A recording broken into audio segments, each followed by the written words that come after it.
Start करते हैं electric field का लेक्चर नंबर 11 और इस लेक्चर में हम पढ़ेंगे इलेक्ट्रिक फील्ड।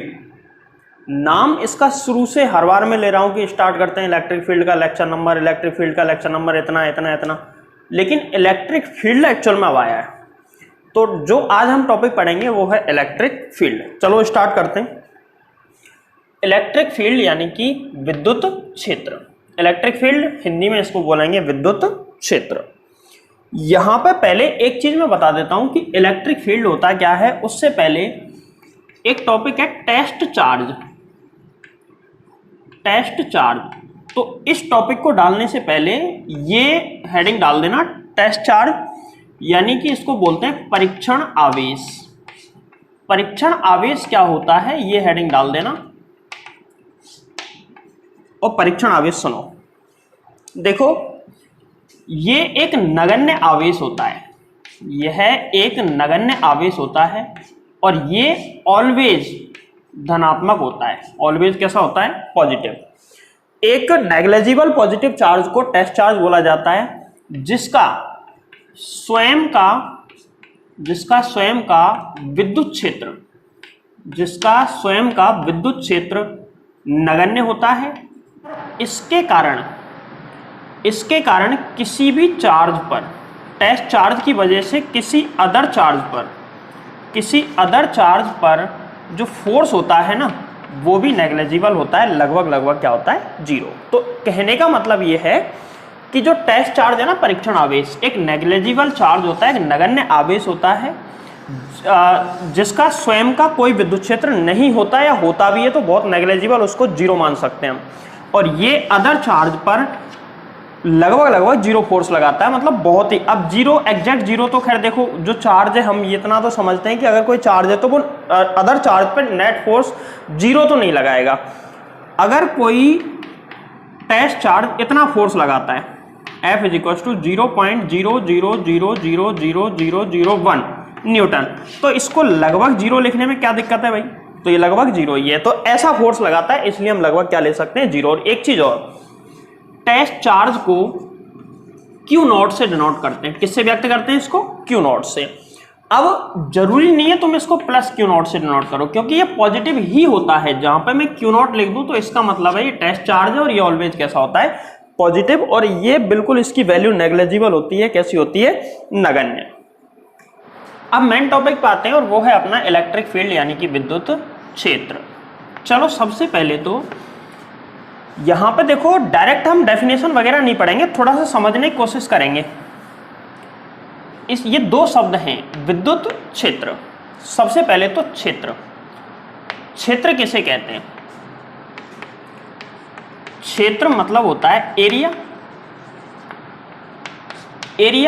एरिया मतलब ऐसी कोई भी जगह, ऐसा कोई एरिया, ऐसी कोई जगह जहां पर क्या हो? विद्युत। जहां पे क्या हो? इलेक्ट्रिसिटी या इलेक्ट्रिक चार्ज। जहां पे क्या हो? विद्युत। और विद्युत मतलब आवेश। भाई विद्युत का मतलब क्या होता है? आवेश। और क्षेत्र मतलब एरिया या क्षेत्र, तो आवेश का क्षेत्र। इसका मतलब एक्चुअल में क्या है? इसका जो शाब्दिक अर्थ है वो मीनिंग इसकी क्या है? आवेश का क्षेत्र। अब भाई आवेश का क्षेत्र मतलब, आवेश का मतलब ऐसा क्षेत्र जिसमें आवेश हो, ऐसा क्षेत्र जिसमें क्या हो? आवेश।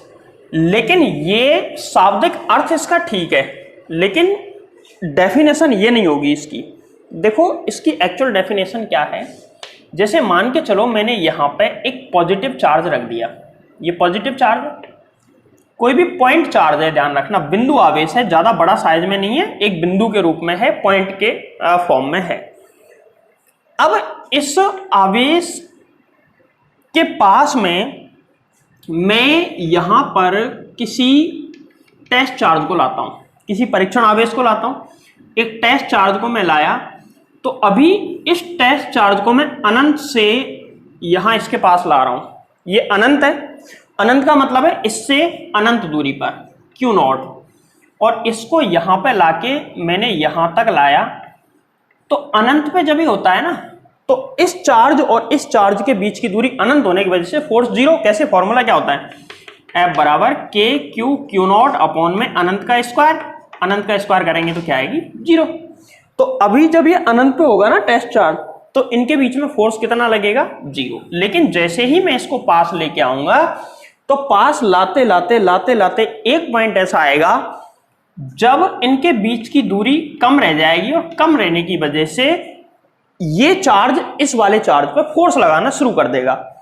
तो मैं मानता हूं कि जब इसको हम लाए और यहां तक ले आए तो ये इस पर फोर्स लगा रहा है। तो इसकी वजह से जो Q नॉट है ना, Q नॉट रिपल्सन होगा, रिपल होगा, और रिपल्सन की वजह से Q नॉट बाहर की ओर गति करना चाहेगा। बोलो सही गलत? बाहर की ओर गति करना चाहेगा, इससे दूर भागना चाहेगा। ये Q चार्ज है, इस चार्ज की वजह से ये दूर भागना चाहेगा क्योंकि दोनों पॉजिटिव चार्ज हैं। अगर मैंने इसको पॉजिटिव लिया है, अच्छा दूसरी चीज, अगर मैं पॉजिटिव ना लेके इसको नेगेटिव लेता तो ये इसको अट्रैक्ट करता, आकर्षित करता, अपनी ओर खींचता। लेकिन अनंत पे Q नॉट रखा होता और यहां नेगेटिव चार्ज होता तो क्या इसको अट्रैक्ट करता? नहीं करता, क्योंकि अभी देखो यहां पे प्लस माइनस से कुछ नहीं होता, नेट फोर्स तो 0 ही आ रहा है ना, प्लस हो चाहे 0, प्लस 0 हो या माइनस 0 से तो कोई फर्क पड़ना ही नहीं। तो यहां ध्यान रखें ये नेगेटिव चार्ज है और ये Q नॉट है, तो भी इनके बीच में फोर्स क्या होगा 0। अब मैं इसको इस साइड से लाया था, अगर मैं इसको इस साइड से लाता तो एक पॉइंट पे आके इनके बीच में रिपल्सन होने लग जाता। अगर मैं इसको इस साइड से लाता तो भी इनके बीच में रिपल्सन होता। अगर मैं इसको ऊपर की साइड से लाता तो भी इनके बीच में क्या होता? रिपल्सन। तो रिपल्सन जहां तक हो रहा है उसको ऐसे डॉटेड करके मैंने एक पॉइंट इस तरीके से एक लाइन बना दी, तो ये बन के तैयार हुआ एरिया। एरिया मतलब क्षेत्र। ये तो क्या है? क्षेत्र। किसका क्षेत्र? आवेश का क्षेत्र। किसका क्षेत्र? आवेश का। कौन से आवेश का? जो आवेश यहां पर रखा हुआ है उस आवेश का क्षेत्र है ये, और उस आवेश का क्षेत्र है, और ऐसा क्षेत्र ही इस आवेश का विद्युत क्षेत्र कहलाता है। ऐसा क्षेत्र ही इस आवेश का क्या कहलाता है? विद्युत क्षेत्र, यानी कि इलेक्ट्रिक फील्ड। समझो टॉपिक को।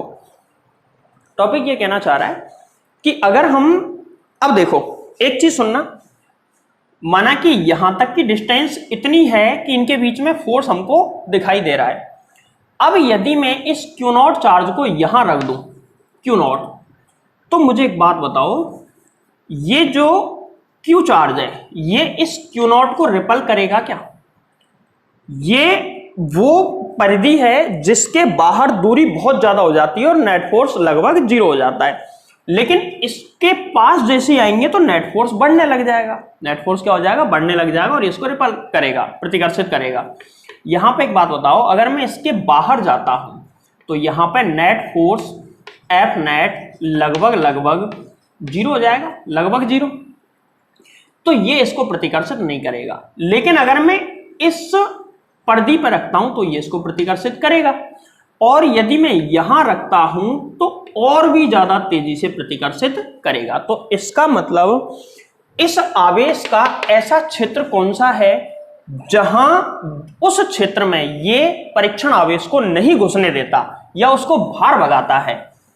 तो ऐसा जो क्षेत्र है वो ये वाला क्षेत्र है। तो ये जो क्षेत्र है ये पूरा का पूरा क्या बन गया? विद्युत क्षेत्र। और किसका विद्युत क्षेत्र? इस आवेश का, जो कि यहां पे रखा हुआ है। बोलो आई बात समझ में? अब सुनो, ये तो है समझने वाली बात। लिखने वाली बात क्या है? लिखेंगे कैसे? तो लिखने के लिए डेफिनेशन में बोल रहा हूं, लिख लेना। देखो किसी आवेश, पहले डेफिनेशन को समझो टॉपिक के अकॉर्डिंग और फिर इसको लिखना। डेफिनेशन कुछ ऐसे है कि किसी आवेश के चारों ओर ऐसा क्षेत्र, किसी आवेश के चारों ओर ऐसा क्षेत्र। अच्छा एक बात बताओ, यहां पे ये पॉजिटिव चार्ज है तो इसको प्रतिकर्षित कर रहा है, और यदि नेगेटिव चार्ज होता तो इसके चारों ओर ऐसा क्षेत्र होता जहां पर कहीं भी अगर तुम Q नॉट को रखोगे तो ये इसको अपनी तरफ खींच लेगा। बोलो हाँ या ना? ये तो इसको दूर भगाएगा, ये इसको दूर भगाएगा, लेकिन ये इसको अपनी ओर खींच लेगा। बोलो बात समझ में आ रही है? तो अब हम ऐसा तो नहीं कह सकते किसी आवेश के चारों ओर ऐसा क्षेत्र जहां वो उसको प्रतिकर्षित कर दे या आकर्षित कर ले, ये तो एक में प्रतिकर्षण हो रहा है, एक में आकर्षण। भाई मुझे एक बात बताओ, चाहे आकर्षण हो चाहे प्रतिकर्षण हो, चाहे आकर्षण हो चाहे प्रतिकर्षण हो, है तो दोनों के दोनों बल ही ना, है तो दोनों के दोनों क्या है, बल। कौन सा बल, विद्युत बल, इलेक्ट्रिक फोर्स, या फिर इसको कूलाम बल भी हम कह सकते हैं।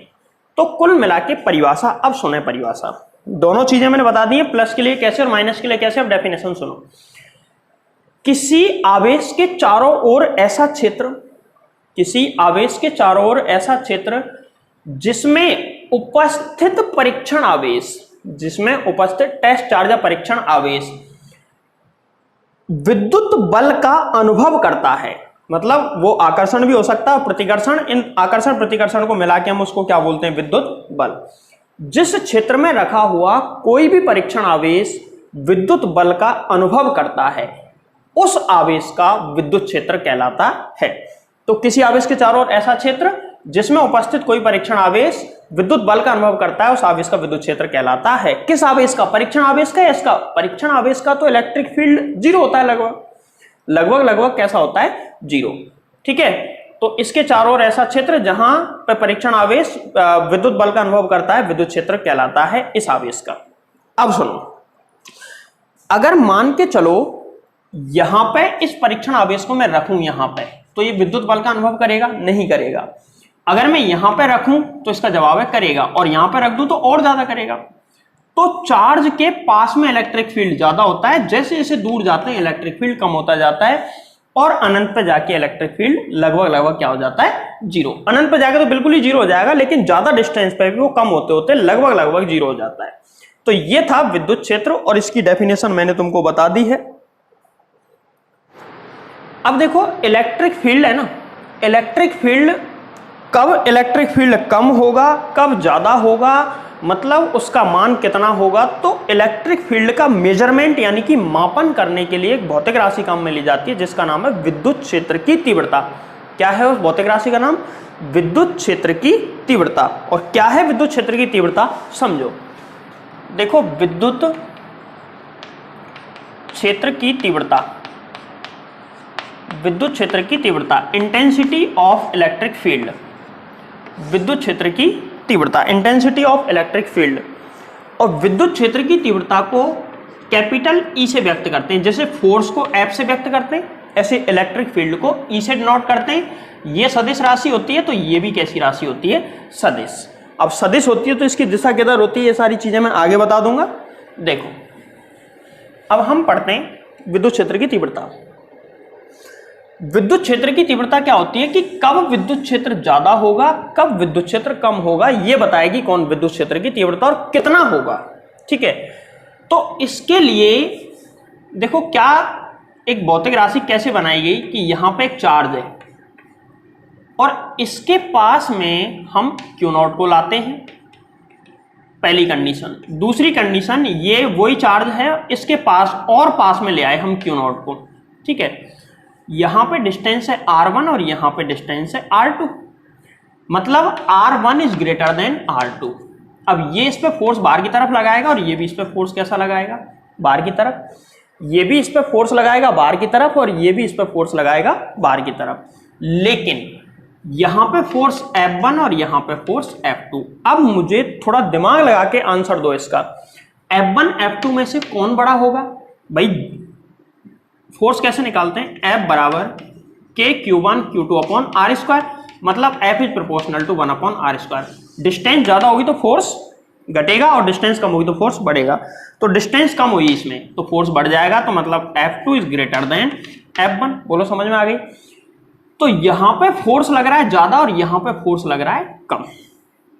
यहां पे फोर्स लग रहा है ज्यादा और यहां पे लग रहा है कम।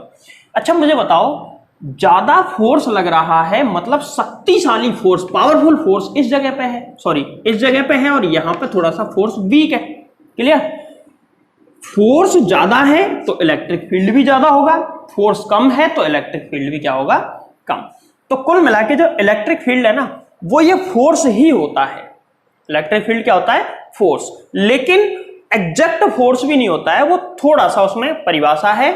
तो कुल मिला के कह सकते हैं कि इलेक्ट्रिक फील्ड अगर ज्यादा है तो फोर्स ज्यादा, इलेक्ट्रिक फील्ड कम है तो फोर्स कम। मतलब इलेक्ट्रिक फील्ड प्रोपोर्शनल होता है फोर्स के। इलेक्ट्रिक फील्ड प्रोपोर्शनल किसके होगा? फोर्स के। तो देखो विद्युत क्षेत्र कैसे निकालते हैं? विद्युत क्षेत्र की तीव्रता, विद्युत क्षेत्र की तीव्रता को ई वेक्टर से व्यक्त करते हैं। किससे व्यक्त करते हैं? ई वेक्टर बराबर होता है, या ई कर लो, ई बराबर एफ अपॉन में क्यू नॉट। ई बराबर क्या होता है? एफ अपॉन में क्यू नॉट। अभी समझाता हूं ये क्या है, क्या मतलब है इसका। देखो, किसी पॉइंट चार्ज की वजह से हमको नेट फोर्स निकालना है।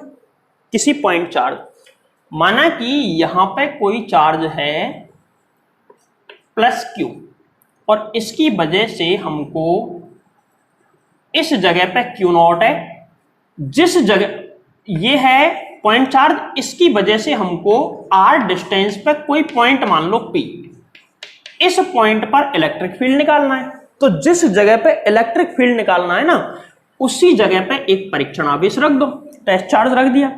अब टेस्ट चार्ज पे क्या लगाएगा? फोर्स, एफ वेक्टर, एफ लगाएगा फोर्स। ये फोर्स अगर ज्यादा है तो इलेक्ट्रिक फील्ड ज्यादा, और फोर्स कम है तो इलेक्ट्रिक फील्ड कैसा होगा? कम। सीधी सी बात है, सीधी डेफिनेशन है। तो यहां पे फोर्स एफ लगा दिया। अब एग्जैक्टली ये कितना है, इस बात का पता इस फॉर्मूले से चलेगा कि किसी जगह पे विद्युत क्षेत्र का मान E बराबर होता है उस जगह पे परीक्षण आवेश पे लगने वाला फोर्स अपॉन में परीक्षण आवेश का जो अनुपात है वो क्या कहलाता है? Electric field. तो विद्युत क्षेत्र की तीव्रता की परिभाषा क्या लिखोगे? किसी विद्युत क्षेत्र में रखे परीक्षण आवेश पर, किसी विद्युत क्षेत्र में रखे परीक्षण आवेश पर लगने वाले विद्युत बल एवं परीक्षण आवेश का अनुपात, किसी विद्युत क्षेत्र में रखे परीक्षण आवेश पर लगने वाले विद्युत बल एवं परीक्षण आवेश का अनुपात विद्युत क्षेत्र की तीव्रता कहलाती है। उस बिंदु पर, किस बिंदु पर? जिस बिंदु पर परीक्षण आवेश रखा हुआ है। क्योंकि मैं इसको अगर और पास ले आऊंगा तो फोर्स और बढ़ जाएगा, मतलब इलेक्ट्रिक फील्ड की इंटेंसिटी बढ़ जाएगी, तीव्रता बढ़ जाएगी। तो विद्युत क्षेत्र की तीव्रता की परिभाषा मैंने अभी बोली, उसको लिख सकते हो, या फिर एक दूसरी डेफिनेशन भी हम लिख सकते हैं। और वो डेफिनेशन क्या है? सुनो, हम ये लिख देना, चूंकि E बराबर एफ अपॉन में क्यू नॉट माना, तो पहले तो मैंने जो डेफिनेशन लिखवाई थी वो लिख देना, इसके बाद फॉर्मूला लिखना और इसके बाद में समझो। माना क्यू नॉट बराबर 1 कूलम, क्यू नॉट बराबर 1 कूलम, तो ऐसी स्थिति में E बराबर क्या आ जाएगा? एफ अपॉन में 1 बराबर एफ। ये आ गया। अब दूसरी डेफिनेशन यहां से क्या दे सकते हैं हम? दूसरी डेफिनेशन देखो, ये है, पहली डेफिनेशन ये थी कि इलेक्ट्रिक फील्ड में रखे हो किसी परीक्षण आवेश पर लगने वाले विद्युत बल और परीक्षण आवेश का अनुपात विद्युत क्षेत्र की तीव्रता कहलाती है। अब डेफिनेशन ये बनी, किसी विद्युत क्षेत्र में रखे 1 कूलम परीक्षण आवेश पर, कितने? 1 कूलम परीक्षण आवेश पर लगने वाला इलेक्ट्रिक फोर्स इलेक्ट्रिक फील्ड की इंटेंसिटी के बराबर होता है। मतलब किसी विद्युत क्षेत्र में रखे एकांक परीक्षण आवेश, 1 कूलम को हम एकांक, एकांक मतलब यूनिट चार्ज इसको हम बोल सकते हैं। एकांक परीक्षण आवेश पर लगने वाला विद्युत बल उस बिंदु पर विद्युत क्षेत्र की तीव्रता कहलाती है। तो ये विद्युत क्षेत्र की तीव्रता का फॉर्मूला आया। अब दूसरी डेफिनेशन भी मैंने लिखवा दी है, सेकंड डेफिनेशन लिख लेना। अभी रिवर्स कर लो वीडियो एक बार, डेफिनेशन लिख लो। अब हम आते हैं कि विद्युत क्षेत्र की तीव्रता एक सदिश राशि है। बोलो कैसी राशि है? एक सदिश राशि है, और ये वेक्टर क्वांटिटी है, तो इसकी डायरेक्शन भी होती होगी, मतलब इसकी दिशा भी तो होती होगी। दिशा निकालने का तरीका है कि E बराबर क्या बोलो? E वेक्टर बराबर, इस फॉर्मूले के अकॉर्डिंग लिख रहा हूं मैं, एफ वेक्टर अपॉन में क्यू नॉट। क्या मैं क्यू नॉट पे वेक्टर लगा सकता हूं? तो इसका जवाब है नो, क्योंकि आवेश कैसी राशि है? अदिश, इसकी कोई दिशा नहीं होती। अब यहां पे अगर मैं Q को 1 मानूं, कुछ भी मानूं, ये तो अदिश है, इसका तो कोई मतलब ही नहीं है, डायरेक्शन इसकी होती नहीं है। तो E बराबर इसके है, बराबर होने का मतलब है कि सब कुछ समान होता है। सब कुछ समान मतलब परिमाण, दिशा, सब कुछ। तो E जो है, इधर सदिश कौन है? F, तो डायरेक्टली प्रोपोर्शनल है इसके। इसका मतलब जो ई वेक्टर की दिशा है ना, ई वेक्टर की दिशा, ई वेक्टर की दिशा एफ वेक्टर की दिशा में होती है। ई वेक्टर की दिशा किधर होती है? एफ वेक्टर की दिशा में। समझ में आ गई बात? तो इस बात को नोट करके लिख देना, विद्युत क्षेत्र की तीव्रता एक सदिश राशि है। विद्युत क्षेत्र की तीव्रता एक सदिश राशि है जिसकी दिशा विद्युत बल की दिशा में होती है। अब इस बात से हमको ज्यादा कुछ समझ में आए ना आए, लेकिन एक बात जरूर समझ में आएगी कि अगर कोई पॉजिटिव चार्ज है, अगर कोई पॉजिटिव चार्ज है और एक नेगेटिव चार्ज है, पॉजिटिव चार्ज की वजह से इलेक्ट्रिक फील्ड किधर है इस बात का पता लगाने के लिए हम क्यू नॉट लेके आएंगे। ऐसे नेगेटिव की वजह से इलेक्ट्रिक फील्ड किधर है इसके लिए भी क्यू नॉट लेके आएंगे। तो देखो ये पॉजिटिव, इनके बीच में रिपल्सन यानी कि प्रतिकर्षण फोर्स लगेगा इधर। क्लियर? इनके बीच में रिपल्सन या अट्रैक्शन, ये नेगेटिव चार्ज और क्यू नॉट ऑलवेज पॉजिटिव, तो इनके बीच में अट्रैक्शन, तो फोर्स इधर। तो इसमें एफ वेक्टर इधर है, इसमें एफ वेक्टर इधर है, तो इसमें ई वेक्टर भी इधर ही होगा और इसमें ई वेक्टर भी इधर ही होगा। मतलब इतनी बात लिखने के बाद फिर हमको ये लिखना है, धनावेश की वजह से जो विद्युत क्षेत्र होता है ना, वो आवेश के बाहर की ओर होता है। धनावेश की वजह से विद्युत क्षेत्र आवेश के बाहर की ओर होता है, जबकि ऋणावेश की वजह से विद्युत क्षेत्र आवेश के अंदर की ओर होता है। कैसा होता है? आवेश के अंदर की ओर। पॉजिटिव के कारण तो होता है अवे फ्रॉम चार्ज और नेगेटिव के कारण होता है टुवर्ड्स चार्ज, मतलब चार्ज की ओर, और इसके पॉजिटिव चार्ज की वजह से इसके बाहर की ओर, अवे फ्रॉम चार्ज। तो ये विद्युत क्षेत्र है, इसके बारे में जो मैंने बताया इसको नोट करके लिख लो। एक चीज और सुनो, वो है कि जो विद्युत क्षेत्र होता है ना, विद्युत क्षेत्र सदिश अदिश मैंने बता दिया, इसका कुछ मात्रक और विमा भी होती है क्या? तो इसका जवाब है हाँ। क्यों? क्योंकि विद्युत क्षेत्र की तीव्रता एक भौतिक राशि है जिसका खुद का फॉर्मूला भी है। फॉर्मूला है तो इसका कोई मात्रक विमा तो जरूर होगी, बिल्कुल, और इसी फॉर्मूले से हम निकालेंगे। तो देखो ई का मात्रक एवं विमा, ई का मात्रक एवं विमा, यूनिट एंड डायमेंशन निकालेंगे इसकी। पहले मात्रक निकालते हैं। तो देखो इसका मात्रक, इसका डायरेक्ट तो कोई मात्रक होता नहीं है, व्युत्पन्न मात्रक होता है जो कि इस फॉर्मूले से प्राप्त होगा। तो देखो इसका मात्रक निकालते हैं, E बराबर एफ अपॉन में क्यू नॉट। तो E का जो मात्रक होगा ना, यूनिट ऑफ E बराबर होगा एफ का मात्रक अपॉन क्यू नॉट। एफ का मात्रक न्यूटन अपॉन में क्यू नॉट का मात्रक, क्यू नॉट का मात्रक बताओ कूलम, तो न्यूटन प्रति कूलम। बोलो क्या होता है? न्यूटन अपॉन कूलम, या फिर लिख सकते हैं न्यूटन इंटू कूलम इनवर्स। बोलो समझ में आ रही है बात? तो ई का मात्रक एक तो ये होता है, एक इसका अन्य मात्रक भी हम पढ़ेंगे, ये थर्ड चैप्टर में आएगा। कैसे आया है वो थर्ड में पता चलेगा, बट अभी मैं डायरेक्ट बता रहा हूं। ई का एक अन्य मात्रक भी होता है, ई का एक अन्य मात्रक भी होता है, वो क्या है? वोल्ट, वोल्ट प्रति मीटर, या फिर हिंदी में लिख सकते हैं इसको वोल्ट प्रति मीटर। शॉर्ट में लिखेंगे वोल्ट प्रति मीटर या फिर वोल्ट इंटू मीटर इनवर्स। तो देखो अगला टॉपिक स्टार्ट करते हैं, बिंदु आवेश के कारण विद्युत क्षेत्र या विद्युत क्षेत्र की तीव्रता। फुल फॉर्म लिख देना, विद्युत क्षेत्र की तीव्रता, intensity of electric field due two point charge. एक बिंदुवत आवेश है पॉइंट के रूप में, उसकी वजह से किसी पॉइंट पर कितना इलेक्ट्रिक फील्ड होता है उसका फॉर्मूला हमको निकालना है। ठीक है, अब सुनो, अभी जो पिछला टॉपिक गया है उसमें मैंने विमा नहीं निकलवाई है, ध्यान रखना, केवल मात्रक निकलवा के छोड़ दिया है, तो इसकी विमा खुद निकालना। क्योंकि ई बराबर क्या होता है? एफ अपॉन में क्यू नॉट। एफ की विमा तुम जानते हो, क्यू की विमा निकलवाई है मैंने इस चैप्टर में 80, तो वो दोनों लिख के और फिर इसको सॉल्व कर लेना। तो बिंदु आवेश के कारण विद्युत क्षेत्र, तो इसके लिए सबसे पहले हमको लेना पड़ेगा माना। ऐसा मान लेते हैं, माना कि एक कोई पॉइंट चार्ज है, एक कोई पॉइंट चार्ज है मतलब बिंदु आवेश है। पॉइंट चार्ज का मतलब बिंदु आवेश। एक कोई पॉइंट चार्ज है, इससे स्मॉल आर दूरी पे कोई पॉइंट है P, इससे स्मॉल आर दूरी पर कोई बिंदु कौन सा है? P। जिस पर इलेक्ट्रिक फील्ड की इंटेंसिटी निकालनी है, मतलब विद्युत क्षेत्र की तीव्रता ज्ञात करनी है। तो ये बात लिख देना, माना कोई बिंदु आवेश Q है, माना कोई बिंदु आवेश Q है जिससे स्मॉल r दूरी पर कोई बिंदु P है जहां विद्युत क्षेत्र की तीव्रता ज्ञात करनी है। वीडियो पॉज करो, पहले ये लिखो, उसके बाद में इसको उतारना। देखो ये यहां पे कोई चार्ज है Q, ठीक। इस Q चार्ज से स्मॉल r डिस्टेंस पे कोई पॉइंट है P, ठीक। यहां पे कोई पॉइंट है P, इसकी इससे डिस्टेंस कितनी है, स्मॉल r, ठीक। इस पॉइंट पर इस चार्ज की वजह से कितना इलेक्ट्रिक फील्ड होगा ये हमको निकालना है, मतलब विद्युत क्षेत्र की तीव्रता कितनी होगी इस पॉइंट पर। तो देखो जिस पॉइंट पर विद्युत क्षेत्र की तीव्रता निकालनी है वहीं पे Q नॉट रख दो उठा के, पहले तो Q नॉट तो चाहिए, इसी से तो पता लगाएंगे। टेस्ट चार्ज जो कि टेस्ट करता है इलेक्ट्रिक फील्ड को, ऐसा चार्ज जो कि इलेक्ट्रिक फील्ड का परीक्षण करता है, टेस्ट करता है, टेस्ट चार्ज तभी तो है वो।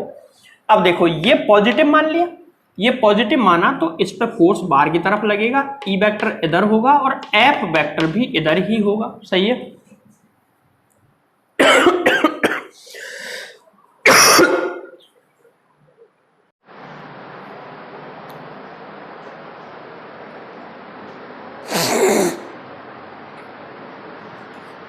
अब हमको क्या निकालना है, इस पॉइंट पर विद्युत क्षेत्र।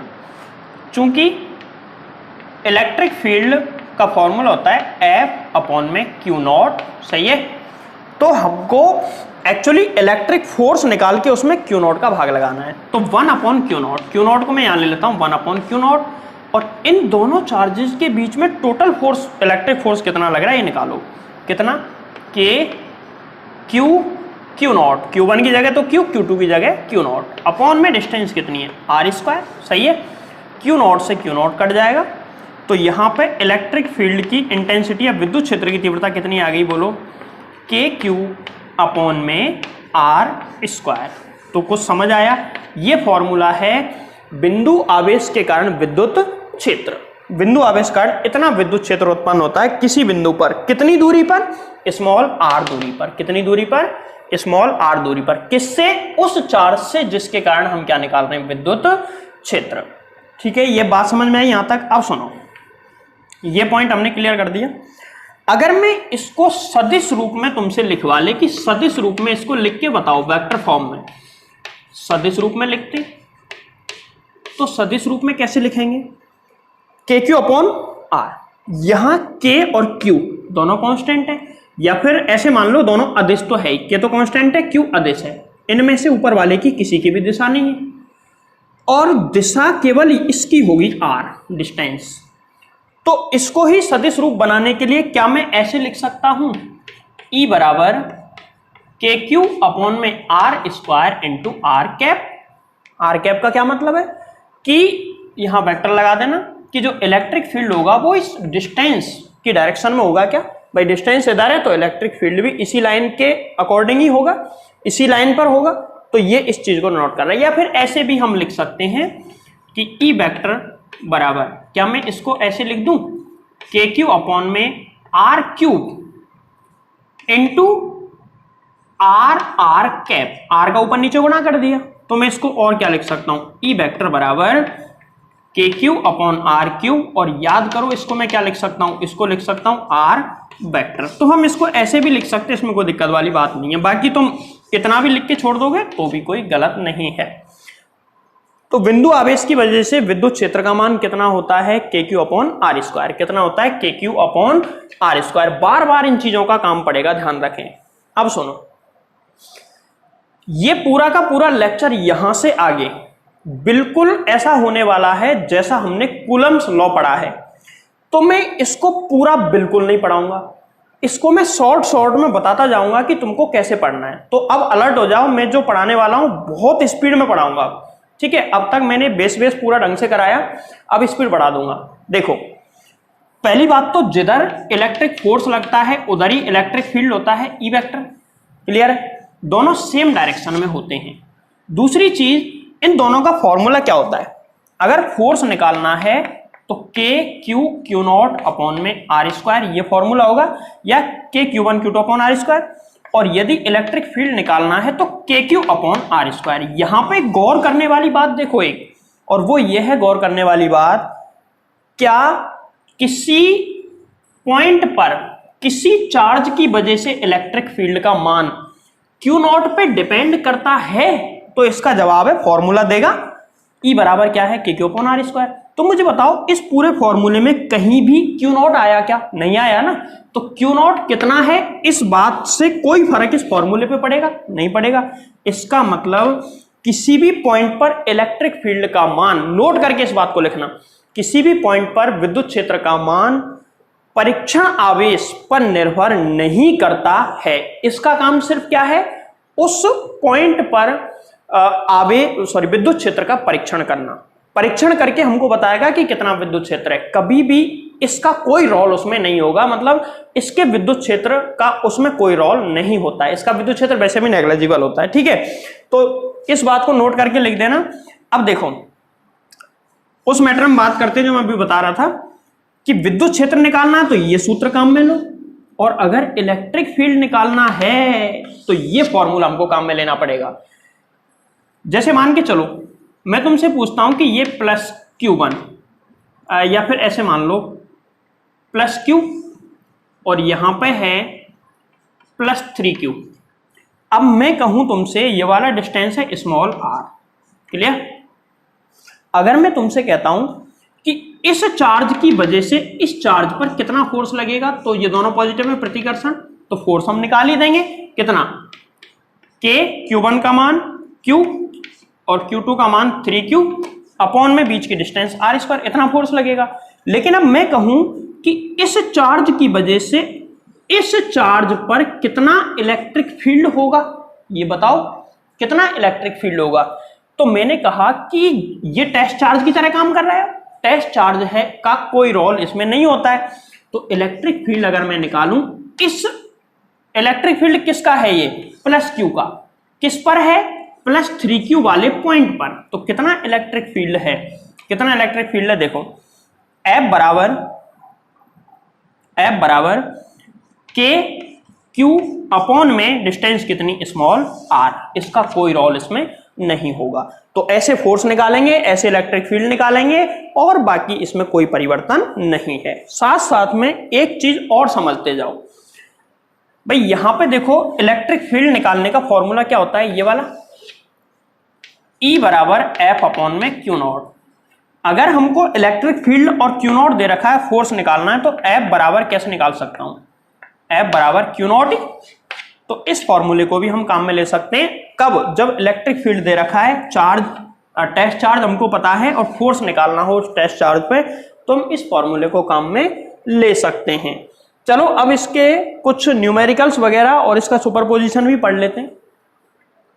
हाँ तो देखो अगले टॉपिक पे आते हैं, वो है आवेशों के निकाय का विद्युत क्षेत्र, electric field due to system of charge. मतलब बहुत सारे आवेशों की वजह से किसी पॉइंट पर, अभी हमने क्या पढ़ा था पिछले वाले टॉपिक में, ये पढ़ा था कि किसी पॉइंट पर एक चार्ज की वजह से इलेक्ट्रिक फील्ड कितना होता है, क्लियर।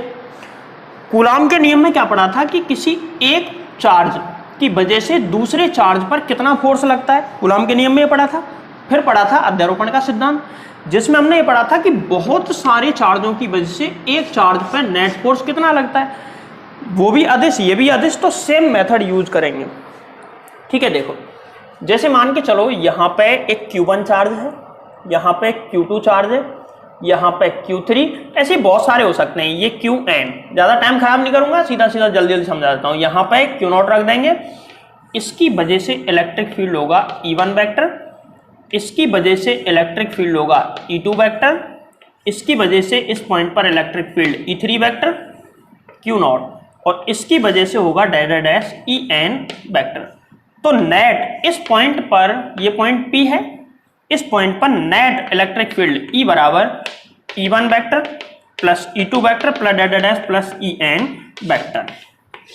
इस बात का सदिश योग है, ये कौन सा योग है, सदिश योग, वेक्टर सम, मतलब इनका वेक्टर फॉर्म में सम करना है। अदिश और सदिश योग में अंतर क्या होता है, अंतर ये है अगर किसी पॉइंट पर जैसे मान के चलो फोर्स, जो फोर्स है ना बल, वो अदिश राशि होता, कैसी राशि होता? अदिश राशि। और यहां दो फोर्स लग रहे होते, मान के चलो ऐसे 3 न्यूटन 4 न्यूटन, ये 90 डिग्री पे लग रहे हैं, मान के चलो। इलेक्ट्रिक फील्ड मान लो या फोर्स मान लो, ठीक है, ये अदिश होता तो नेट फोर्स इस पॉइंट पर कितना होता? F बराबर 3 + 4 बराबर 7 न्यूटन, अदिश योग हो जाता। लेकिन फोर्स अदिश नहीं है, फोर्स कैसा है? सदिश, वो इलेक्ट्रिक फील्ड के साथ है। तो यहां पे हमको कोण भी ध्यान देना पड़ेगा। और फोर्स कैसे निकलेगा? F बराबर अंडर रूट में बता चुका हूं, F1 square plus F2 square plus F2 F1 F2 cos theta. Clear है बात? थीटा ध्यान देना पड़ेगा। तो F बराबर 5 न्यूटन निकाल के देख लेना। F1 को 3 रख देना, F2 को 4 रख देना, 9 16 प्लस 2 F1 F2, ये पूरा 0 हो जाएगा 90 डिग्री पे। 16 और 9 25, 25 का रूट कितना? 5।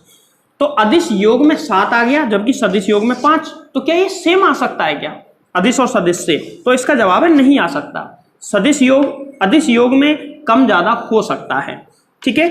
तो इस तरीके से हमको इलेक्ट्रिक फील्ड निकालना होता है। अब देखो, जैसे दो इलेक्ट्रिक फील्ड हैं, एक इधर है E1 वेक्टर, एक है E2 वेक्टर, और मैं तुमसे पूछता हूं कि इनके बीच का कोण है थीटा, कि इस पॉइंट P पर नेट इलेक्ट्रिक फील्ड कितना होगा? तो नेट इलेक्ट्रिक फील्ड निकालने के लिए वही फोर्स वाला फॉर्मूला ले लो, E बराबर होगा अंडर रूट में E1 square plus E2 square plus 2E1 E2 cos theta. इस फॉर्मूले से निकालेंगे। अब सेम डायरेक्शन में होगा तो क्या होगा, अपोजिट होगा तो क्या होगा, 90 डिग्री पे होगा तो क्या होगा, ये होगा वो होगा, ये सब कुछ मैंने पढ़ा दिया है, बोलो हाँ या ना। सब कुछ पढ़ा चुका हूं मैं। तो जो बच्चा इस लेक्चर को यहां से आगे समझना चाहता है, वो बच्चा इलेक्ट्रिक फोर्सेस का सुपरपोजिशन पढ़ के आए, यानी कि अध्यारोपण का सिद्धांत जिस लेक्चर में है, आई थिंक लेक्चर नंबर 7 या 8 होगा, देखना। उस लेक्चर में मैंने ये चीजें ढंग से समझाई हैं कि कब कितना फोर्स होगा, जितना जैसे फोर्स निकालते हैं वैसे इलेक्ट्रिक फील्ड निकालते हैं। तो उस लेक्चर को ढंग से पढ़ के आओ। देखो क्वेश्चन नंबर 1 समझो। क्वेश्चन नंबर 1, पहला क्वेश्चन क्या है? बिल्कुल बेसिक से क्वेश्चन कराऊंगा, इसमें ज्यादा कराने की जरूरत ही नहीं है क्योंकि तुम खुद ही कर लोगे, ऐसा मुझे भ्रम है। नहीं, कई बच्चे वास्तविकता में भी बदल देंगे इसको।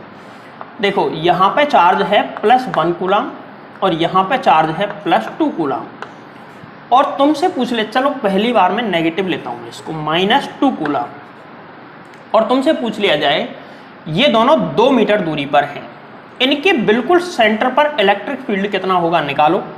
इनके बिल्कुल सेंटर पर इलेक्ट्रिक फील्ड कितना है निकालो। तो ये 1 मीटर और यहाँ से यहाँ तक भी 1 मीटर सेंटर के लिए, अलग अलग हो तो अलग अलग निकाल देना। देखो इस पॉइंट पर इलेक्ट्रिक फील्ड इसके कारण भी होगा और इसके कारण भी होगा, बट उसकी डायरेक्शन किधर होगी? प्लस से बाहर की ओर होती है और माइनस के अंदर की ओर होती है।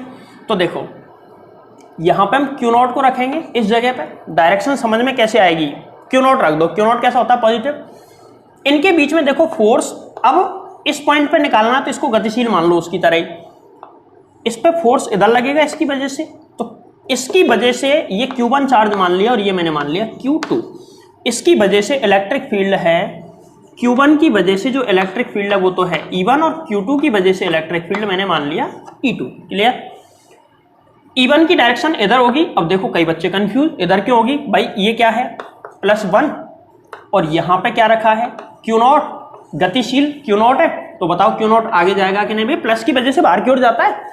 अगर यहाँ पे जैसे दूसरी कंडीशन है, ये Q0 है और इधर है -Q चार्ज, नेगेटिव चार्ज है -2 कूलम, तो ये अब की बार ये फिर ये गतिशील माना तो ये इधर जाएगा, तो इसकी वजह से भी इधर ही जा रहा है और इसकी वजह से भी इधर जा रहा है। तो E1 और E2 दोनों की डायरेक्शन सेम डायरेक्शन में हो गई।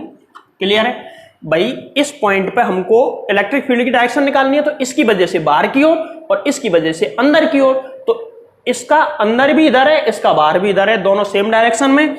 और सेम डायरेक्शन में नेट इलेक्ट्रिक फील्ड निकालने के लिए दोनों को जोड़ दिया जाता है, थीटा 0 है। तो E बराबर क्या E1 प्लस E2। E बराबर कैसे निकालेंगे, E1 का मान फॉर्मूला होता है KQ1 upon R1 plus KQ2 upon R2। E बराबर K Q1 का मान, इसका मान 9 इंटू 10 की पावर 9 इंटू Q1 का मान 1 अपॉन में 1 upon R1 square R2 square 1 का स्क्वायर प्लस 9 इंटू 10 की पावर 9 Q2 का मान 2 अपॉन में R2 का स्क्वायर 1 का होल स्क्वायर। तो देखो यहाँ से आया 9 इंटू 10 की पावर 9, यहाँ पे 1 प्लस 2 मतलब 3 और 9 तिया 27 इंटू 10 की घात 9 न्यूटन प्रति कूलाम या फिर वोल्ट पर मीटर हम इसको लिख सकते हैं। समझ में आया क्या कुछ? अब एक सवाल मैं तुमको देता हूं, क्वेश्चन ये है, इसको उतार लो, एक बार वीडियो पॉज करो, उतारो। अब क्वेश्चन नंबर 2 देखो, +1 कूलम चार्ज है और यहां पे चार्ज है माइनस की जगह +2 कूलम दे दिया मैंने, इसमें माइनस था इसमें प्लस दे दिया और कोई अंतर नहीं। और इनके मिड पॉइंट पे ही हमको क्या निकालना है, नेट इलेक्ट्रिक फील्ड। तो देखो ये Q1 है, इसकी वजह से तो इधर होगा E1 और ये भी पॉजिटिव है तो इसकी वजह से बाहर की तरफ मतलब इधर आएगा तो कितना E2। यहाँ पे नेट कितना आएगा, E इक्वलेंट बराबर E1 माइनस E2, कितना आएगा E1 माइनस E2। और ध्यान रखना इस वाले का नेट आंसर नेगेटिव आएगा। नेगेटिव का मतलब नेगेटिव दिशा में है, क्योंकि बड़ा चार्ज कौन सा है, बड़ा चार्ज इधर वाला है, इधर वाला बड़ा चार्ज है तो इसकी वजह से इधर ज्यादा आएगा, इधर कम, तो ज्यादा में से कम घटाएंगे तो नेगेटिव आ जाएगा। कम में से ज्यादा घट रहा है यहाँ पे इसलिए नेगेटिव आ जाएगा। तो नेगेटिव आने से कोई दिक्कत नहीं है, नेगेटिव आ सकता है, नेगेटिव डायरेक्शन के लिए होता है, नेगेटिव डायरेक्शन में नेगेटिव आएगा, पॉजिटिव है तो पॉजिटिव आएगा। अब चलें अगले सवाल की तरफ। देखो एक क्वेश्चन में और ले लेता हूं कि मान के चलो वहां हमने सॉल्व किए थे, देखो बहुत सारे क्वेश्चन, इसका जवाब मुझे बताना अभी जो मैंने मिटाया, कि कोई समबाहु त्रिभुज है, यहां पे इसकी ए तीनों भुजाएं ए हैं, यहां पे चार्ज रखा है +Q और यहां पे चार्ज है -Q, और मैं तुमसे पूछ रहा हूं कि इस पॉइंट पर नेट इलेक्ट्रिक फील्ड निकालो, इस पॉइंट पर नेट इलेक्ट्रिक फील्ड निकालो। तो इसकी वजह से इलेक्ट्रिक फील्ड बाहर की तरफ आएगा, इसको मैंने मान लिया E1, इसकी वजह से इलेक्ट्रिक फील्ड अंदर की तरफ आएगा तो कितना E2, बीच का कोण कितना, इसको आगे बढ़ाओ तो समबाहु त्रिभुज के सभी कोण 60 होते हैं, तो ये 60, इसके सामने वाला भी 60, पूरा 180 में से 60 गया तो 120। क्लियर? इधर आ गया E2। अब इधर E1 का मान,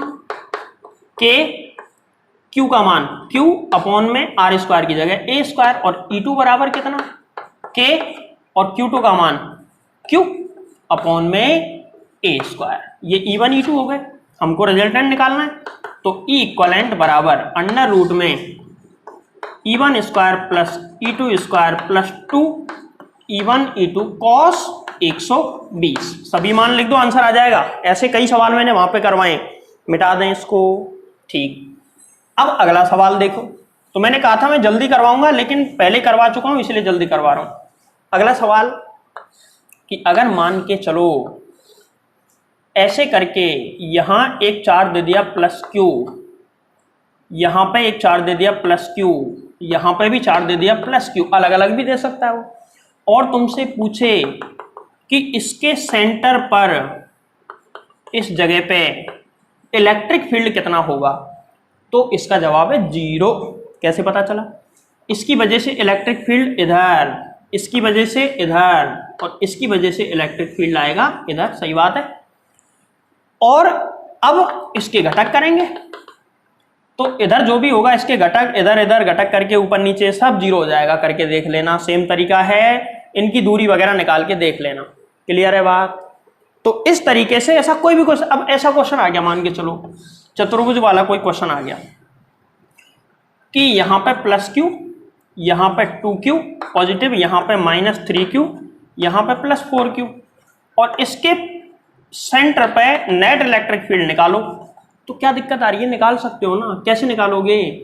देखो इसकी वजह से इधर होगा इसको E1 मान लेता हूँ, इसकी वजह से इधर होगा, इसको मैं E2 मान लेता हूँ, इसकी वजह से ऊपर की तरफ होगा, इसको मैं E3 मान लेता हूँ, इसकी वजह से इधर होगा E4।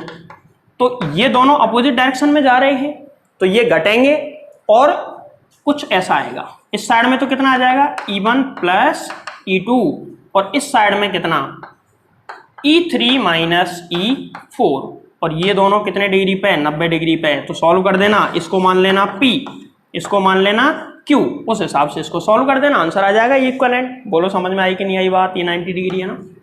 हाँ, तो इसी तरीके से होते हैं, इसमें ज़्यादा दिमाग लगाने की जरूरत है नहीं। अब एक दो अच्छे सवाल देख लो, ये फालतू के सवालों में तो फंसे रहो, कोई मतलब नहीं है। हाँ, तो अगला सवाल पढ़े कि Q1 Q2 दो चार्ज हैं जिनके बीच की डिस्टेंस स्मॉल r है, इनको मिलाने वाली रेखा के किस बिंदु पर विद्युत क्षेत्र 0 होगा, ये सवाल था। तो देखो जैसा सवाल में दिया इसको सॉल्व करते हैं। एक यहाँ पे है Q1 चार्ज और दूसरा चार्ज है Q2। सवाल ये कह रहा है कि Q1 Q2 दो चार्ज हैं जो कि स्मॉल r डिस्टेंस पर हैं, इनको जो ज्वाइन करने वाली लाइन है, इस लाइन पर ऐसा कौन सा पॉइंट होगा जहां पर नेट इलेक्ट्रिक फील्ड 0 होगा। तो देखो Q2 को थोड़ा बाद में बना देता हूं, यहां चार्ज है Q2। अब समझना, ऐसा मान लेता हूं, अब देखो यहां पे कोई संख्या फिक्स तो है नहीं, कोई फिक्स नहीं दिया कि इतना कूलम चार्ज है, इतना कूलम चार्ज है, तो हम भी आइडिया से ले लेते हैं। माना कि ये पॉइंट ऐसा पॉइंट है जिस पॉइंट पर नेट इलेक्ट्रिक फील्ड 0 है, ये कोई पॉइंट है P, और दोनों ये Q1 Q2 प्लस माइनस लग नहीं रहा, मतलब दोनों पॉजिटिव है, दोनों पॉजिटिव है, तो ऐसी कंडीशन में इलेक्ट्रिक फील्ड दोनों से बाहर की ओर होगा। सुनो, इन दोनों के बीच की जो डिस्टेंस है ना Q1 Q2 के बीच की स्मॉल r है। अब मैं मानता हूं Q1 से x डिस्टेंस पर कोई पॉइंट है P जहां पर नेट इलेक्ट्रिक फील्ड 0 है। तो यहां पे मान लेना, माना Q1 से x दूरी पर विद्युत क्षेत्र 0 है। विद्युत क्षेत्र कितना है? 0, ऐसा मैंने मान लिया है। ठीक है, अब देखो इलेक्ट्रिक फील्ड की डायरेक्शन क्या होगी। इसकी वजह से जो इलेक्ट्रिक फील्ड होगा ना, Q1 की वजह से इलेक्ट्रिक फील्ड होगा E1, ऐसा हमने माना। Q2 की वजह से इलेक्ट्रिक फील्ड होगा E2। तो Q1 की वजह से इलेक्ट्रिक फील्ड इस डायरेक्शन में होगा, ये हो गया E1। Q2 की वजह से पॉजिटिव है तो इसकी वजह से इधर होगा, ये हो गया E2। अब ये देखो दोनों अपोजिट डायरेक्शन में, अपोजिट डायरेक्शन में E इक्वलेंट बराबर कैसे निकालते हैं, E1 माइनस E2, और वो कह रहा है कि विद्युत क्षेत्र 0 है, तो इक्वलेंट विद्युत क्षेत्र कितना है 0। तो ऐसी स्थिति में E1 बराबर क्या आ जाएगा E2। ऐसे सवाल फोर्स में भी तो किए थे, जहां पे नेट फोर्स 0 हो वो पॉइंट निकालो, तो यहां पे इलेक्ट्रिक फील्ड है और कुछ नहीं। अब देखो E1 बराबर E2, E1 का मान, E1 क्या है Q1 की वजह से P पर इलेक्ट्रिक फील्ड, और Q1 से ये कितना दूर है x, तो लगाओ फॉर्मूला K Q1 अपॉन में x स्क्वायर, और E2 के लिए फॉर्मूला क्या आएगा, E2 जो इलेक्ट्रिक फील्ड है वो P पर किसकी वजह से है, Q2 की वजह से, तो फॉर्मूला K Q2 अपॉन में ये डिस्टेंस कितनी मानी जाएगी r माइनस एक्स, तो r माइनस एक्स का होल स्क्वायर। K से K कट जाएगा, क्या आया, इसको ऊपर लेके जाओ, r माइनस एक्स अपॉन में x का होल स्क्वायर लिख सकता हूं, हाँ या ना। इसको ट्रांसफर करके ऊपर लेके गए, इसको यहां से ट्रांसफर करके ऊपर लेके गए, और इस पे दोनों पे स्क्वायर है, तो ओवरऑल होल स्क्वायर आ जाएगा। यहां पे क्या Q2 अपॉन में Q1। बात समझ में आ रही है? चलो अब इसका वर्गमूल लेते हैं। वर्गमूल लेने पर, अंडर रूट लेने पर, और जब इसका वर्गमूल लेंगे, वर्गमूल लेने पर क्या आएगा, r माइनस एक्स अपॉन में, देखो x और बराबर प्लस माइनस ध्यान रखें, प्लस माइनस आएगा Q1 अपॉन में Q2। इधर अंडर रूट आ जाएगा, क्योंकि इधर अंडर रूट लिया तो स्क्वायर हट गया, इधर अंडर रूट आ जाएगा। अब इसको सॉल्व करके हमको x का मान चाहिए, यही तो निकालना है, यही तो x डिस्टेंस पे मान है, तो x का मान निकालो। तो यहां पे देखो ट्रांसफर करो इसको, तो r माइनस एक्स बराबर, ये x ऊपर जाएगा तो plus minus x under root में Q1 अपॉन में Q2। सही है, Q1 अपॉन Q2 ही आएगा, नहीं Q2 अपॉन Q1 चल रहा था, उल्टा लिख दिया मैंने, तो यहां पे आएगा Q2 अपॉन में Q1, Q2 अपॉन में Q1। ठीक है, अब हमको x निकालना है, तो x वाला पद उधर भेज दो एक बार। r बराबर क्या आ गया, इधर से x उधर गया तो x plus minus x under root में Q2 अपॉन में Q1। ठीक, यहां से हमको x चाहिए, तो इसको मैं ऐसे लिख दूं, r बराबर x 1 plus minus under root में Q2 अपॉन में Q1। क्लियर, x चाहिए तो इसको पक्षांतरण करके नीचे ले आओ, तो क्या आ जाएगा बताओ, x बराबर आ जाएगा r अपॉन में, इसके अंडर इसके बटे में आएगा 1 plus minus under root Q2 upon में Q1। ये क्वेश्चन हो गया सॉल्व। तो अगर मान के चलो इस Q1 से हमने इस दूरी को x माना, Q2 से इसको x मानते तो आंसर क्या आता। चलो मैं एक काम करता हूं, इस डिस्टेंस को y मान लेता हूं, y मान लिया। अब तुमसे पूछा है कि y का मान निकालो, तो y का मान निकाल के तुमको बताना और कमेंट करके मुझे बताना है। तो y बराबर कितना आएगा, y बराबर आएगा r माइनस एक्स। अरे इसको अगर तुम y मानो तो ये क्या है, r माइनस एक्स ही तो है। तो r x का मान तुमने निकाल ही लिया, r में से इसको घटा दो, क्या आ जाएगा, y बराबर r माइनस ये पूरा x का मान लिख दो, r अपॉन में 1 plus minus under root Q2 upon में Q1। r कॉमन ले सकते हो, तो y बराबर क्या आ जाएगा, r ब्रैकेट में 1 minus 1 upon 1 plus minus under root Q2 upon में Q1 अपॉन है। ये इसका आंसर आ जाएगा। अगर हमसे Q1 से दूरी पूछता है उस बिंदु की जिस बिंदु पर नेट इलेक्ट्रिक फील्ड 0 है, तो वो है x बराबर इतना, और यदि Q2 से पूछता है तो वो डिस्टेंस हमने y मानी और y बराबर इतना। क्लियर है। अब एक क्वेश्चन में दे रहा हूं जो इसी तरीके से तुमको करना है। देखो क्वेश्चन यहीं पे देता हूं, एक तो चार्ज है प्लस Q और दूसरा चार्ज है प्लस 4Q और इनके बीच की डिस्टेंस वही r। अब तुमको इनको मिलाने वाली रेखा पर वो पॉइंट पता करो कहां पर होगा जहां पर नेट इलेक्ट्रिक फील्ड 0 होगा। मैंने अब जो भी मानना तुमको मानना, मैंने तो जो मानना था मान लिया, बता दिया। अब देखो इस सवाल को करने के लिए जो समझदार बच्चा होगा ना वो इसको सॉल्व ही नहीं करेगा। क्यों नहीं करेगा, कारण बताता हूं। इसमें बताओ Q1 की जगह क्या आया है, प्लस Q, तो ये तो Q1 का मान हो गया। Q2 की जगह क्या आया है, 4Q, तो ये Q2 का मान हो गया। Q1 Q2 का मान ये है ही, इसको उठा के सीधा यहां पर रख दो, आंसर आ जाएगा। बोलो हाँ या ना। तो इस तरीके से इसके दो आंसर आएंगे, एक प्लस लेने पे और एक माइनस लेने पे, जो भी।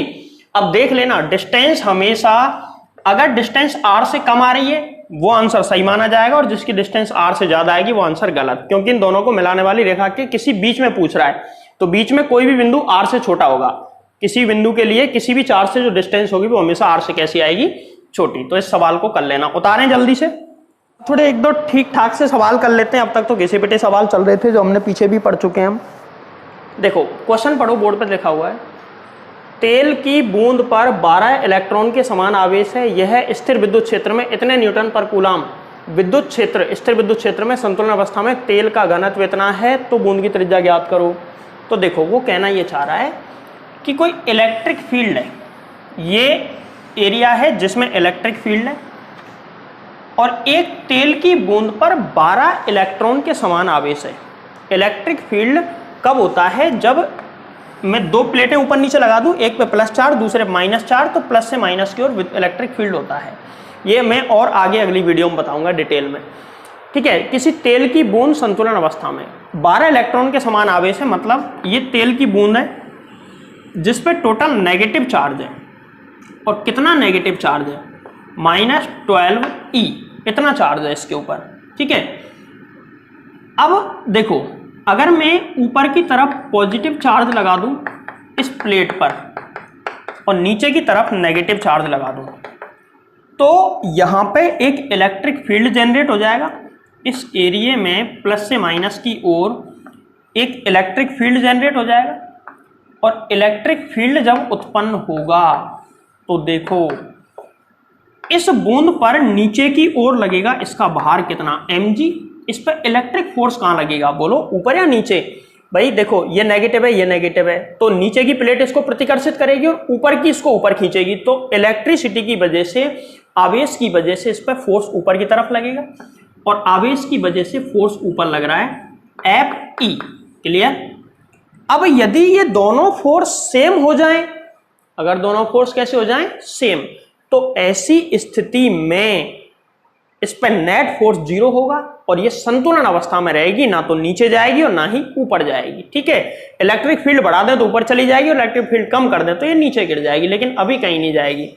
तो देखो संतुलन अवस्था ये कहती है, तो सवाल समझ में आ गया होगा, रिवाइज करके सुन लेना दोबारा। संतुलन अवस्था ये कहती है कि Fe बराबर होगा mg के, Fe बराबर mg। अच्छा साहब, यहां पे Fe कैसे निकालेंगे, देखो ऐसे करते हैं, माना जो बूंद है ना उसकी त्रिज्या मैं मान लेता हूं स्मॉल r, इसका घनत्व रो बराबर दे रखा है 1.26 इंटू 10 की पावर 3 किलोग्राम पर मीटर क्यूब, बदलने की जरूरत नहीं है एमकेएस में। ठीक है, त्रिज्या r मान लेता हूं। तो बूंद का द्रव्यमान, बूंद का द्रव्यमान पिछले लेक्चर में ही मैंने पढ़ाया है, बूंद का द्रव्यमान m बराबर रो इंटू वी। बूंद कैसी होती है, बूंद होती है स्फीयर टाइप, गोले के आकार की, और गोले का आयतन कितना होता है 4/3 पाई r क्यूब इंटू रो, रो इसकी वजह से आया है। अब ये मान हमने निकाल लिया। Fe का मान देखो, Fe कैसे निकालेंगे, Fe बराबर हमने पढ़ा था E बराबर F अपॉन में Q।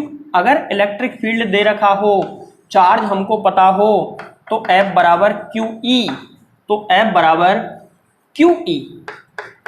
अब देखो Q का मान, E का मान सब कुछ हमको दिया हुआ है, ये सारे मान यहाँ पे लिखेंगे और इनका हल करेंगे। तो देखो Q का मान तो कितना है, इस बूंद पर कितना आवेश है 12 इलेक्ट्रॉन के बराबर, तो यहाँ पे Q का मान कितना -12E, E का मान भी लिख देंगे 1.6 इंटू 10 की पावर -19, और इलेक्ट्रिक फील्ड कितना दे रखा है 2.55 इंटू 10 की पावर 2.55 इंटू 10 की पावर 4, ये आ गया इसका मान। ये मान आया है किसका, Fe का। अब ये इक्वेशन नंबर 1 है, इसमें रख दो इसको, तो Fe का मान कितना -12E इंटू 2.55 इंटू 10 की पावर 4 बराबर mg। m का मान कितना, ये रहा 4/3 पाई r क्यूब इंटू रो। हमको क्या चाहिए, r चाहिए ना, तो r का मान निकालो। r बराबर, देखो पहले r क्यूब निकाल लेते हैं, तो r क्यूब बराबर 3 ऊपर आ जाएगा, इस माइनस को चाहें तो हटा दें क्योंकि डायरेक्शन हमने वैसे ही ले ली है, तो यहाँ पे क्या आ जाएगा बताओ, 3 ऊपर पहुंच जाएगा, तो 3 इंटू 12 इंटू ई का मान 1.6 इंटू 10 की पावर -19 इंटू 2.55 इंटू 10 की पावर 4 अपॉन में कितना, ऊपर से पाई नीचे आएगा, एक 4 पाई आएगा और रो आएगा। रो का मान भी मैं लिख देता हूं, चलो रो का मान कितना है 1.26 इंटू 10 की पावर 3।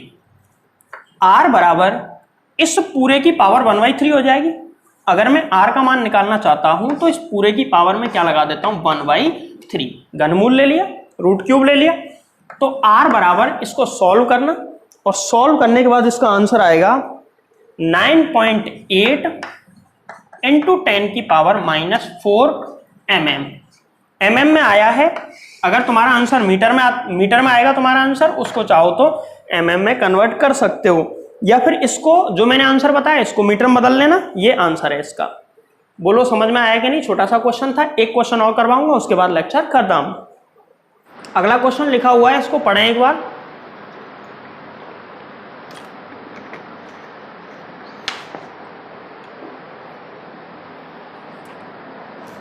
देखो कोई इलेक्ट्रॉन 2.4 इंटू 10 की पावर 4 न्यूटन पर कूलम विद्युत क्षेत्र के एक समान विद्युत क्षेत्र में 1.5 सेंटीमीटर दूरी तक गिरता है। क्षेत्र का परिमाण एक समान रखते हुए इसकी दिशा को उत्क्रमित कर दें तथा अब कोई प्रोटॉन इस क्षेत्र में उतनी ही दूरी तक गिराया जाए तो दोनों स्थितियों में गिरने में लगा समय। तो सवाल के दो स्टेप हैं। सबसे पहले स्टेप 1 देखो। पहली स्टेप में हम इलेक्ट्रॉन की बात करेंगे, केवल किसकी बात करेंगे? इलेक्ट्रॉन की। यहां पे समझो, ऐसे कोई इलेक्ट्रिक फील्ड है, जैसा कि मैंने अभी थोड़ी देर पहले भी बताया था। ये इलेक्ट्रिक फील्ड है, ऊपर की तरफ मैं नेगेटिव चार्ज ले रहा हूं और नीचे की तरफ पॉजिटिव चार्ज। ऐसा क्यों बताऊंगा।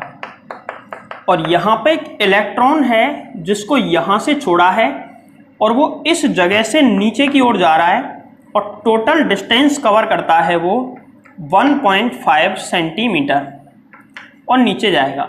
अब वो कह रहा है कि इसको यहां से चल के जब ये नीचे तक पहुंच रहा है तो इसको गिरने में कितना समय लगेगा, ये हमको बताओ। ये कौन है? इलेक्ट्रॉन। अब सुनो, अगर मैं इसको इलेक्ट्रॉन की जगह प्रोटॉन ले लेता तो क्या ये नीचे गिरता? तो इसका जवाब है नो। क्यों नहीं गिरता?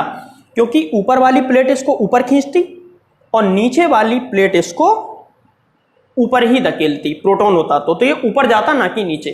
तो अब एक्चुअल में इसमें सीधा जो फॉर्मूला होता है, गति के समीकरण होते हैं, वो नहीं लगा सकते इसमें। क्यों नहीं लगा सकते? क्योंकि यहां पे केवल गुरुत्वाकर्षण बल लगता तो गति के समीकरण लगा लेते, लेकिन यहां पे गुरुत्वाकर्षण बल के अलावा विद्युत बल भी तो लग रहा है। तो यहां पे नेट फोर्स निकाल के किस तरीके सॉल्व करेंगे, देखो समझो। पहले इलेक्ट्रॉन को सॉल्व कर लो, प्रोटॉन तो तुम खुद ही कर लोगे। इलेक्ट्रॉन के लिए देखो, ये इलेक्ट्रॉन है जो कि नीचे की तरफ आ रहा है, क्लियर। अब ये नीचे की तरफ जा रहा है तो इस पर कौन कौन से फोर्स लग रहे हैं नीचे की तरफ? तो पहले तो गुरुत्वाकर्षण बल तो नीचे लगता ही है। कितना होता है गुरुत्वाकर्षण बल? mg। और एक और फोर्स लगेगा, वो है इलेक्ट्रिक फोर्स। और इलेक्ट्रिक फोर्स कितना? F बराबर QE। F बराबर कितना? QE। ये भी नीचे की तरफ लग रहा है। E का मान हमको दे रखा है, Q इलेक्ट्रॉन है। तो देखो यहां इलेक्ट्रॉन पर नेट बल या नेट फोर्स कितना आएगा? F बराबर mg प्लस QE। सही है। अगर मान के चलो इलेक्ट्रॉन का द्रव्यमान m है तो F बराबर मैं क्या लिख सकता हूं त्वरण निकालने के लिए? F बराबर ma बराबर mg प्लस QE। सही बात है क्या? E यहां पे AE लिख देता हूं मैं। AE मतलब त्वरण किसके लिए? इलेक्ट्रॉन के लिए त्वरण हम निकाल लेते हैं। तो यहां से AE बराबर क्या आ जाएगा? mg प्लस QE अपॉन में m। क्लियर। चाहे तो m से m को उड़ा दो, यहां पे क्या आ जाएगा? g प्लस QE अपॉन में m। एप्सिलॉन लग रहा है, नहीं E है। QE अपॉन में m। ये तो AE का मान निकल गया। अब AE का मान कैसे निकालोगे? तो देखो AE का मान, G का मान 10 ले लो। AE बराबर G का मान तो ले लो 10 प्लस Q का मान, इलेक्ट्रॉन का आवेश कितना होता है? 1.6 इंटू 10 की पावर -19। और इलेक्ट्रिक फील्ड कितना दे रखा है हमको सवाल में? कोई इलेक्ट्रॉन, हाँ 2.4 इंटू 10 की पावर 4। क्लियर।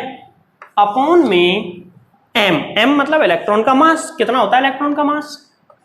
9.1 इंटू 10 की पावर -31।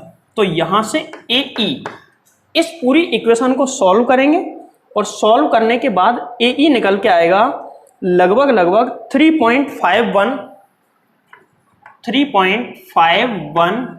इंटू 10 की पावर 15 मीटर पर सेकेंड स्क्वायर। AE का मान इतना निकल के आएगा। ठीक है, इसको सॉल्व कर लेना। कैसे आया है वो तुम खुद ही निकालो। अब वो टोटल कितना नीचे चल के गया है? H। यहां से कोई वस्तु नीचे की तरफ जा रही है और कितनी हाइट उसको कवर करनी है? उसको हाइट h बराबर कवर करनी है 1.5 सेंटीमीटर या फिर 1.5 इंटू 10 की घात माइनस कितना आएगा सेंटीमीटर और मीटर में -2 मीटर। इतनी हाइट उसको कवर करनी है। क्लियर है? इतनी हाइट कवर करके नीचे जाएगा वो।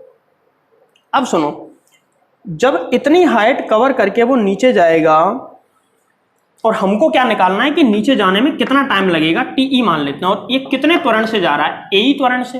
तो गति का ऐसा जब गिरना शुरू होगा तो इसका इनिशियल वेलोसिटी प्रारंभिक वेग 0 होगा।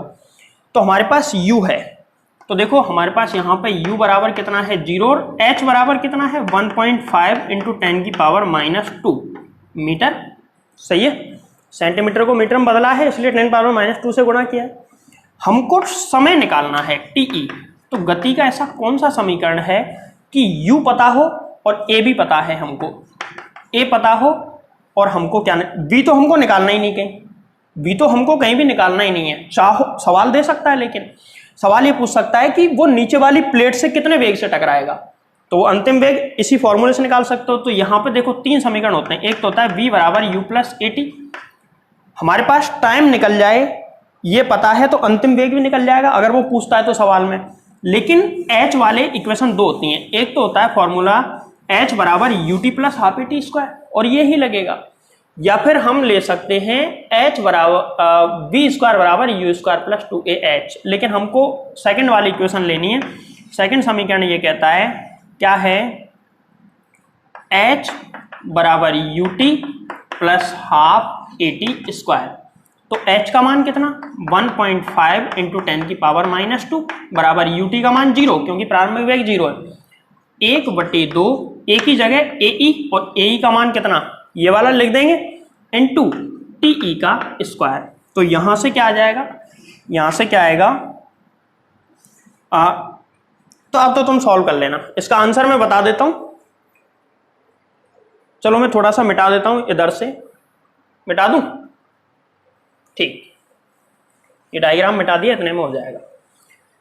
तो अब इस इक्वेशन को सॉल्व करना और ए का मान हमने निकाल लिया है, टी का मान निकालना है। तो टी बराबर निकल के आएगा, टी बराबर, टी का आंसर आ रहा है इसमें 2.92 इंटू 10 की पावर -9 सेकेंड इसका आंसर आएगा। अब अगले सवाल को पढ़ो जो कि खुद करना है। अब की बार विद्युत क्षेत्र को बदल दिया जाए और इलेक्ट्रॉन की जगह प्रोटॉन ले लें तो भी नीचे गिरेगा। वो इलेक्ट्रॉन की जगह ले लिया है प्रोटॉन और इसको उत्क्रमित कर दिया, बदल दिया है। मतलब ये है कि ऊपर तो ले लिया पॉजिटिव चार्ज और नीचे ले लिया नेगेटिव चार्ज, जबकि पहले में उल्टा था। और अब की बार प्रोटॉन को हम गिरा रहे हैं नीचे की तरफ और वो भी 1.5 सेंटीमीटर चल के जा रहा है। बस देख लेना तुम, इलेक्ट्रॉन का मास कम होता है, प्रोटॉन का ज्यादा होता है, कितना होता है ये सब मैंने कहीं ना कहीं न्यूमेरिकल में बता दिए हैं। इस सवाल को भी सॉल्व करना और इसके लिए टीपी T4 प्रोटॉन और इसके लिए टीपी निकल के आएगा 1.25 इंटू 10 की पावर -7 सेकेंड।